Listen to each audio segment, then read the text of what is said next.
Welcome back, guys and girls, to Dad's Toy Garage. I'm glad you've stopped by. We're working on Project Judith Ann. It's a 1973 Toyota Celica. And we're working with badges, with trim. We're getting some other stuff done. It's those little things that really set the build off, in my opinion. It helped really bring this together. So I do have like old badges like this. And we're going to be doing some restoration, some new parts. Some of these old badges, they're a lot of money and you can't get them anymore, and that's why I'm going to be restoring some of it, and some of it we can get brand new. So you'll see a little bit of both in this episode. So let's get in there, let's have some fun, and let's get her done. So I looked a long time to find a small round mirror. I kind of like the way they looked on some of the Chevys. And mid 60s, I guess, late 60s. I wanted that instead of a square one. And I did have to modify it. If you go back to an earlier video, you see where I modified it to work. But I had to pretty much heat up this arm just enough without destroying it, because I think it's a pot metal and this is stainless. But heat it up, slowly bend it, heat it, bend it till it fit where I needed it to fit. But now it's on there. I'm pretty excited about this package. Ordered these on eBay. Genuine Toyota parts for the quarter panels.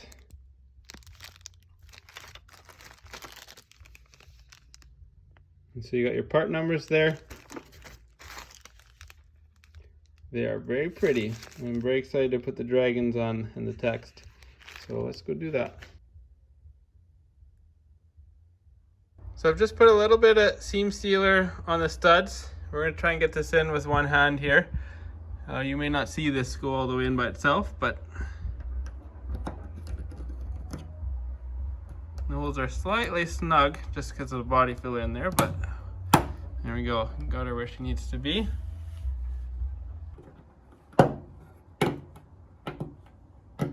There they are. They look really good. Probably one of the things I'm more excited about was putting these badges on the car, new badges. And I had to reach my hand in from the back side and hold it and just give this a push because I didn't want to bend the panel and get a little firm grip, but we got her on there now. Rolled it outside just to get a little bit of perspective on these badges. I went with the early dragon. The text all stays the same, but the early dragon is what I wanted. I like the look of it better. Looks a little bit more, I don't know, the styling of it just suits my taste. I got these emblems here, and I don't know if you can get, this is for the grill. I contemplated just buying one of the quarter panel ones. They're a little bit less showing up on the edges, and it wouldn't match the GT badge. It could have been made to work maybe, but the studs are wrong. I'm gonna try polishing this guy, seeing if this plastic comes back, and see how close we can get this to perfect. Repaint the black. This guy here, see if we can get the edges polished up, and maybe just put some vinyl on the Toyota logos and black vinyl inside here. And I don't think I'm going to use this one. It's a little less rare. This is off the 73, but it doesn't look bad, so I might clean it up so I can decide. And this is the restoration I've done on the badges, and that'll have to do for now on the car. Got the badge installed on the car now. So everything on the tail end is done except for the bumper and the license plate bracket. License plate bracket is installed. It's a piece I made from scratch because I didn't have one, and it just came back from powder coating. So I just finished up the restoration of this badge, and it came out as good as can be. I was wondering about the color on here originally, because I always seen them this color in the new, and when you order brand new or like original reproductions or whatever from Toyota, this color of like teal, turquoise, whatever. But when I initially polished it, it was like jade green, and what turns out is it had yellowed. So I took the machine polisher to this, and then I hit it with Mother's and Megan aluminum on a microfiber was my final step now. And I'll probably just do a little bit of detail painting on some of the black here, and this thing will be good to rock on the car. But that's about as good as we're gonna get this old badge, but I'm very happy with it considering where it came from. So these are the bars that go on the honeycomb grill. And as you can see, I've polished one just with the Mother's Magna Lume polish. This is before, this is after kind of thing. What I'm not liking, even though this is the bottom, we're gonna do the test here anyways. It's got scratches here. Would like to be able to get that more of a mirror finish. If we can get good result, we're gonna tackle the top side as well. So yeah, we're basically gonna sand this with 400. Actually, we're gonna maybe start with 600 grit because I don't think we need to go quite as coarse, and some wet paper, and then we'll work our way up to, I guess I got 2000 grit sitting here. So there's our various grits. We'll give it a shot. So just showing you guys something here. We got reflection happening, and this is the harder metal than the aluminum I did on the rim, so we'll see where this comes out. But I've missed a couple of the grits of paper for the reason that I don't have them, but I want to try this. So we've gone 400, 600, 1000, 2000, and that's where we've kind of ended up. And I'm going to hit it now with Mother's Magna aluminum polish and a microfiber rag. Let's see what we get out of this. So here's the before and after in a sense. You could probably get a little bit finer and get some more of the scratches out, but this is very presentable already. We've got a pretty good light on us here. But here's the old one, or what it started like. So yeah, that I'm going to be throwing on the grill. And we got one more to do, and then we'll have a really nice looking grill. Both of the grill bars are polished and they're ready to install. Figured it's time to put the door handle back on, see how well they worked. And all I did was polish up the original ones, but they're one finger pull.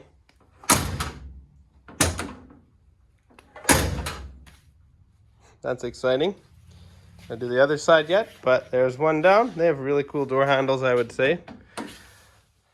So the top of the doors right here get a stainless trim piece, and there's one that follows through along here. Really wouldn't need it. It would look okay without it, but they go on there. I have a bit of a dent here that I'm working with. I believe they're stainless. They're super, super fragile pieces, so I'm working out dents on them, and I'm just using a combination of things. A lot of times it's just hand pressure, so I've kind of smoothed this off. I'm finding if I use the hammer, it moves it way too quick, and I put some tape on here. After, we'll go to treat these kind of like the wheels. We'll sand them down, wet sand them, and then polish them. I did the grill bars that way as well on the GT grill. It worked well, but I'm going to see if I can conquer some of these dents on here and let you guys know how it works out. If you look at them too, they could use a bit of a polish. They're pretty scuffed up already. I've reevaluated my process here. So I have been using these, but I drilled a couple holes in the board here, so it can be held on its own. It'll do both ends. And I've got one that'll do picking to pop up a high point if I need. And the biggest one I have is this edge. Kind of is the same width. It fits in there for that process. And most importantly, I sanded and polished this hammer end so that it would do a nicer job on this and less sanding later. So if you look at it, it won't be perfect, but it'll be pretty close. We're going to sand it down now and get what we get out of it. Another one there. And I'm going to sand it with a block. And there's one there. So there'll probably be a little bit of wave in there, but it'll be a lot better than it was. I think there's a bit of hail damage on some of these. So we'll get them looking good. Time to sand them up. So I got my little block here, drill block that I've cut down, starting with 220 grit. I don't want to go any more aggressive than that, but I block sanded over these spots where the damage is. and where I've hammered it, and we'll just work it back from there, I guess, and take it up to a finer grit, maybe 1500, 2000, and then machine polish it. Got the door moldings all polished up. They're ready to be installed. To put on these moldings, this was the original screw right here. You can see the head is flatter.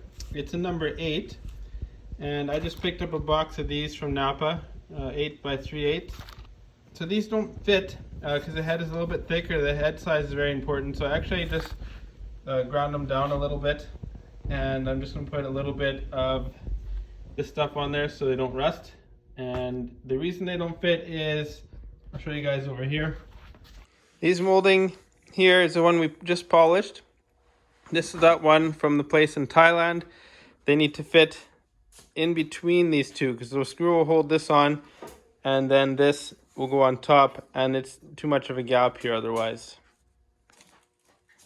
Here's the cap molding installed, or not installed. There's the cap molding, and it gets screwed on with 4 screws, and like I was talking about, so it'll get in these small holes, one there, and then there's 2 more down there, and that's where these modified ones come in handy, right there. So we'll get those screwed on. So we got it screwed on, and all I'm doing is taking a little bit of anti-seize on those screws. I couldn't really reuse the old ones because they were rusted in, and I had to actually grind most of them off, so we'll just do this. Here's this piece clipped on now. So I'm going to close it up. A nice trim piece on there, all polished up. I'll do the back ones next. I wasn't sure what to do for the gasket that seals here. You can see it in blue, because the original one was shot and too short. It just shrunk from heat. This is working, and all I did was take speaker wire, do a nice straight slit along the side, and pull the actual wires out, and it worked quite well. It's rubber, new, pliable enough to work. And if you look at the original one, it's pretty crusty and coming apart, so I didn't really want to use this. It wouldn't do much anymore in this point. And I think the biggest thing it's doing is preventing the filler cap from rubbing through the paint, because there is an actual seal underneath here. Inside the gas cap, we've got it split in half here. This is actually kind of a brushed look. I'm just gonna go over that a little bit and make it a little more defined. So just Scotch-Brite pad and a swivel in there. I masked off the edges, and we got our brush back, and it's a little more defined. In fact, it should really help it pop a little bit. All polished up, a fresh brush job, looks good. So the fuel neck splits to mount with the rubber gaskets on the inside, and that's got to get up in here and attached to that tube you can see in the background, and the vent tube's hanging behind the charcoal canister. So we'll probably be sliding up through that hole right there and just down in to secure. Installed, and the gasket looks perfect on there.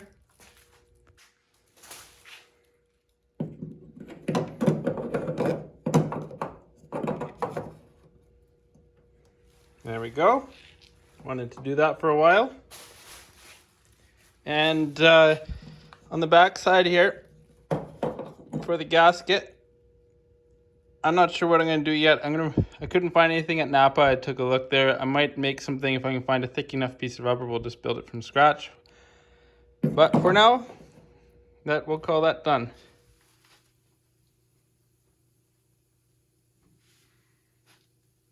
Well, we got new badges. We got old badges. They're refurbished. They look really good. These new guys, they really sparkle. It really, really sets that car off. And it's a step that I'm pretty happy that has come out as nice as it has. It's really finished off this car. And we had a little bit of a break for Christmas, but I'm back at it now. We're going to be doing some more trim work next episode is the plan, and a little bit more restoration. You'll see some of that of the trims and other things. And then I think we'll be getting on to some stereo work coming up in short order. And I have some new and some custom stuff coming up. And I personally am looking forward to seeing that stuff get in this car. So thanks again for stopping by, and get in your shop, get some stuff done. and we'll talk to you later.